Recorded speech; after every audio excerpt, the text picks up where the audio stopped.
Not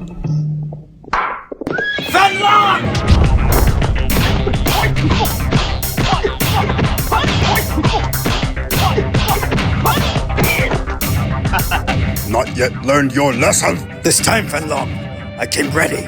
Ready to lose again?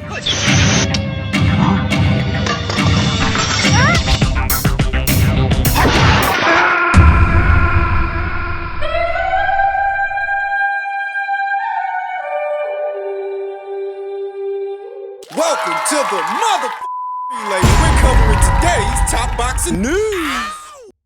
Who I do want is Amanda Serrano. Who I do want is Katie Taylor. I've been calling these girls out. When I do decide to move to 135, then that fight for Dubois is potentially there. But she's way down the line. Who I do want is Amanda Serrano. Who I do want is Katie Taylor.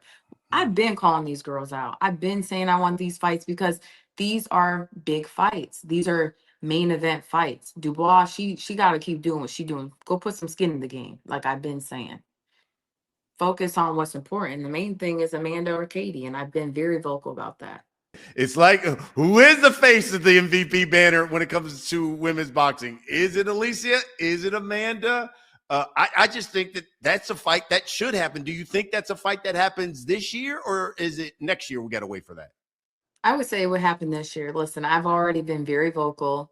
I've been able to let, even talking to Amanda, this is the thing about women being a girl's girl and being able to talk to your counterpart. Even though we may fight, it's a respect thing at the end of the day. And I let her know, hey, I love to fight. I think you and I would be a main event fight in New York City, another sold out crowd. We are two great, skillful fighters, and she agrees. So everything comes down to negotiations. So I saw the reactions to Alycia's recent sit-down interview with Brian Custer, and some people are of the opinion that she's putting distance between herself and Caroline Dubois for the fights that she is pursuing. She mentioned Katie Taylor, and the problem with that proposition is everybody knows Katie Taylor's one fight away from hanging the gloves up. She's about to retire, so how do you then say that you're not going to fight this fighter because you want to have a fight with that fighter when that fighter's about to retire? To my knowledge, there has been no dialogue between Team Baumgardner and Team Taylor for a fight.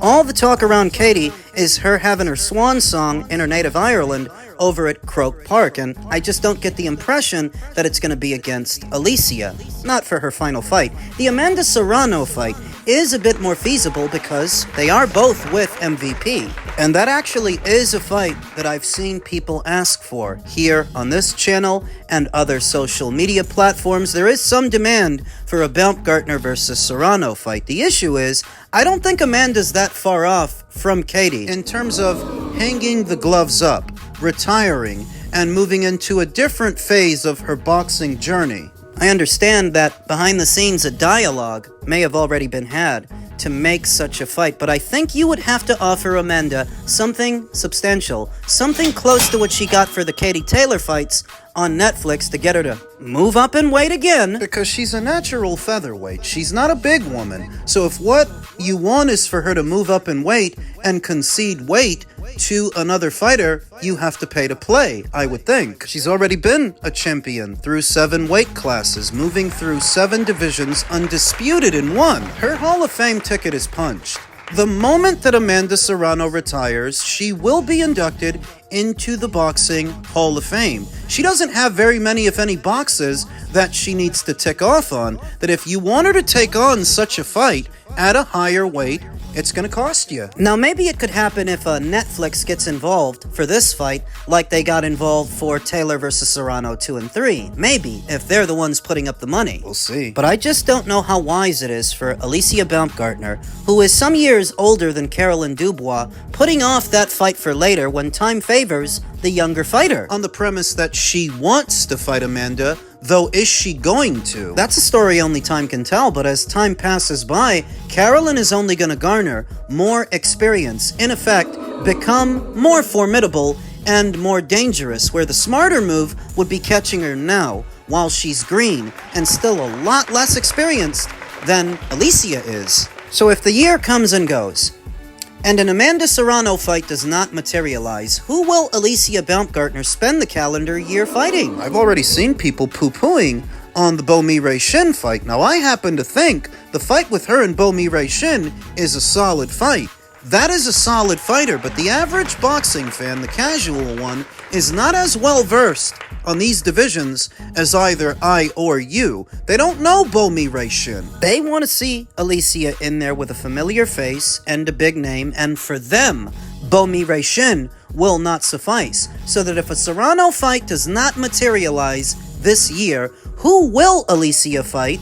Well, they castigate her for it, as the mob is growing impatient. Now for the bombshell story that has grabbed the boxing world's attention, the return of Top Rank on, get this, the DAZN platform. In the weeks and months leading up to this point, I'd heard no rumors from the industry that Top Rank might be going over there. It's a scenario that we entertained several times on the channel, that it would be ideal for DAZN and ideal for the customers to have Top Rank on the platform, but I'd had no idea that they were actually talking. Top Rank are preparing to announce an agreement for a new broadcast deal with DAZN. The influential promoter had been without a broadcaster since the conclusion of their 8-year partnership with ESPN in July of 2025, when Xander Zayas defeated Jorge Garcia Perez. Two of their leading fighters, Raymond Muratalla against Andy Cruz and Emmanuel Navarrete against Eduardo Nunez, recently won well-received title fights on separate promotions shown on DAZN.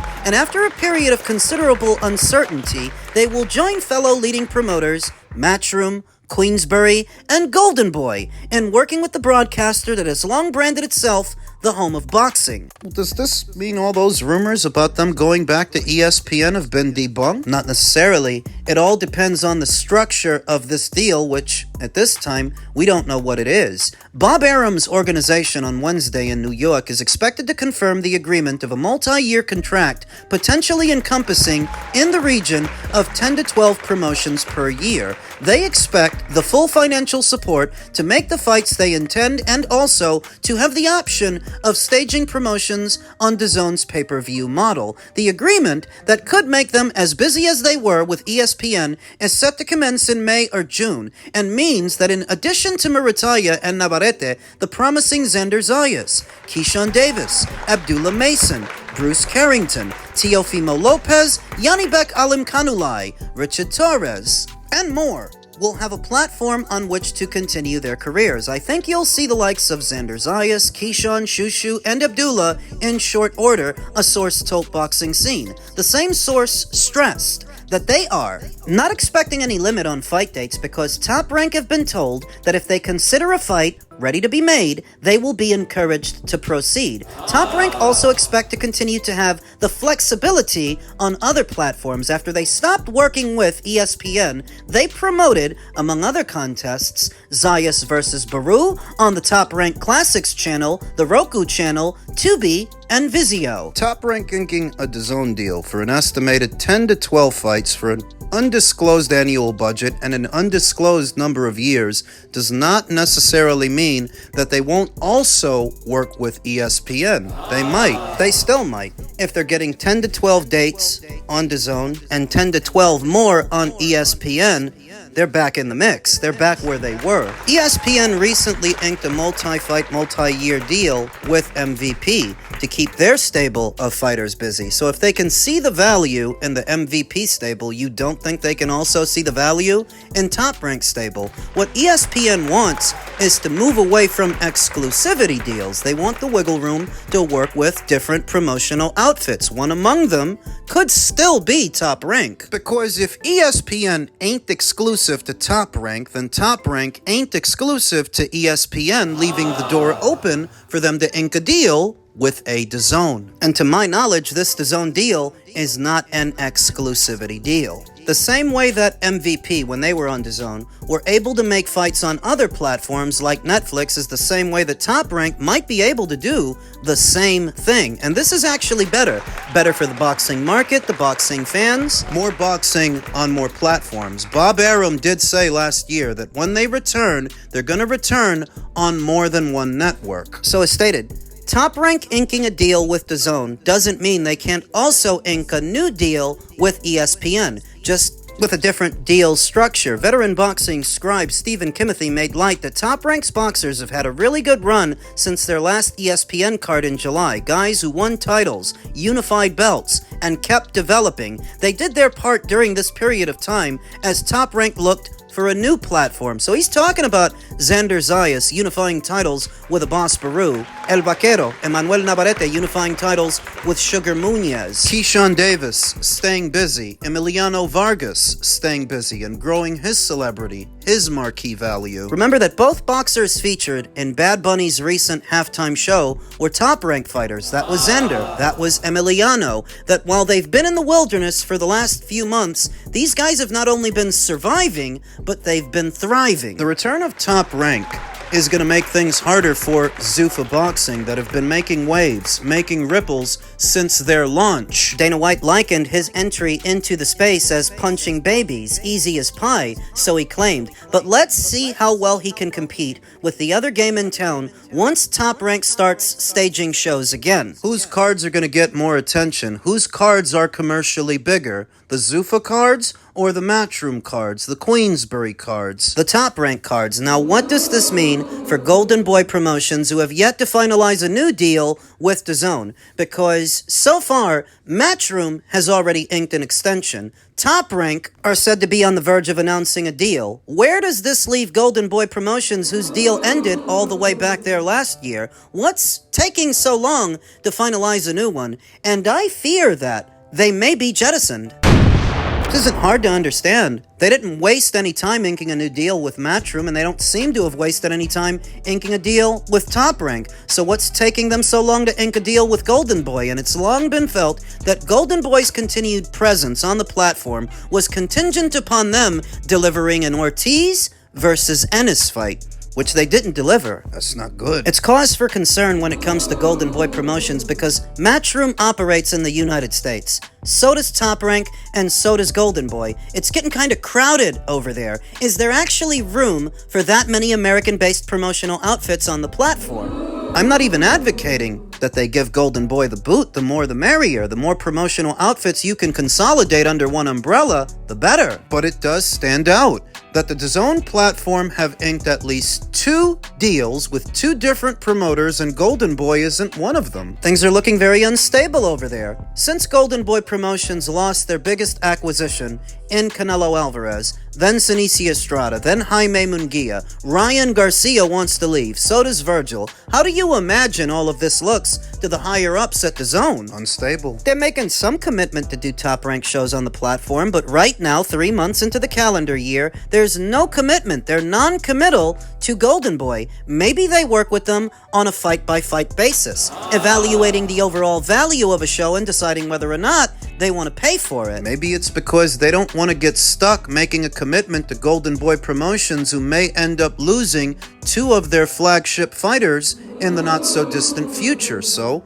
they're treading carefully. Maybe that's why they haven't inked a new deal. I don't know. We just know that no official announcement has been made about DAZN re-ing up with Golden Boy Promotions. Are they replacing them with Top Rank? Top Rank does have the bigger, better stable, and in terms of grooming fighters and developing them into world-class operators, nobody does it better than Top Rank. Nobody. So as stated, it is cause for concern that DAZN has inked 2 deals with 2 separate promoters, and Golden Boy Promotions is not one among them. Any chance that the PBC gets invited to this party? Well, as it pertains to the PBC, at least one interested party who goes by the name Antonio McMillan said, so when the PBC signed a deal with Amazon for 10 to 12 shows a year, with a few per show, just like Top Rank just did with DAZN, y'all made think pieces saying the PBC was going under LOL, but Top Rank signing a deal smaller than Golden Boy's last deal, it's good for boxing? Is this another one of those whataboutism arguments? Yes, it's a false equivalency argument because he's equating Top Rank's deal with DAZN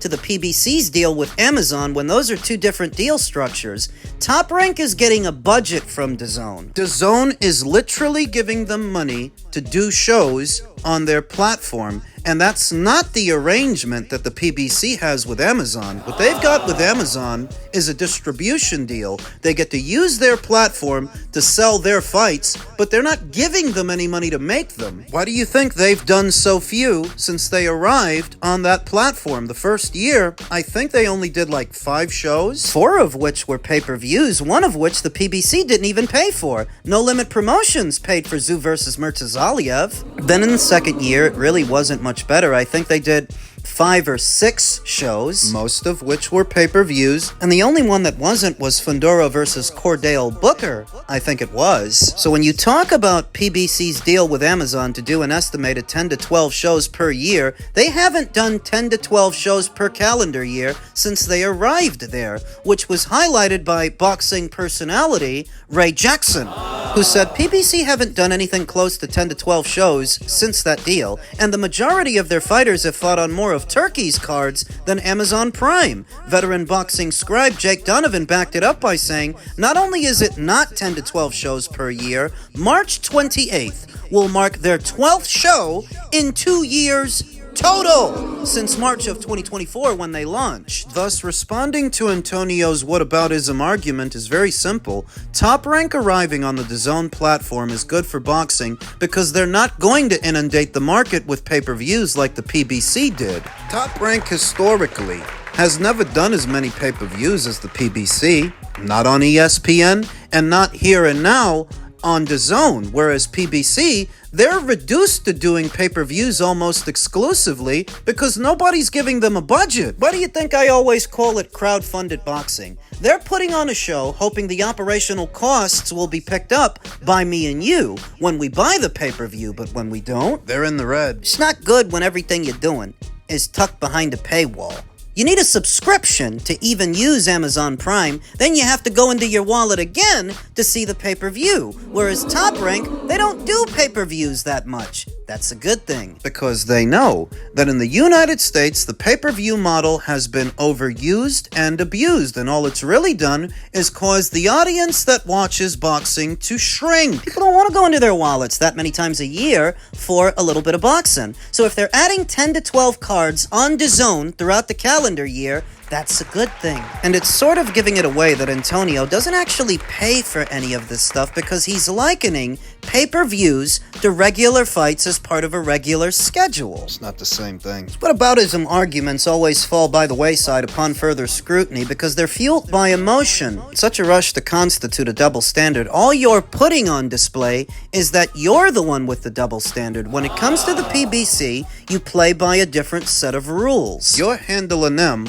with kid gloves on because you don't want to admit the PBC has been an abject failure, and in Top Rank inking this deal with DAZN, they're already ahead of the PBC because they are at least getting a budget. 2 years into their Amazon deal, we've yet to see any semblance of progress on the platform. Amazon has yet to make a conscious investment in PBC's content. I don't expect them to. Apples to oranges, buddy.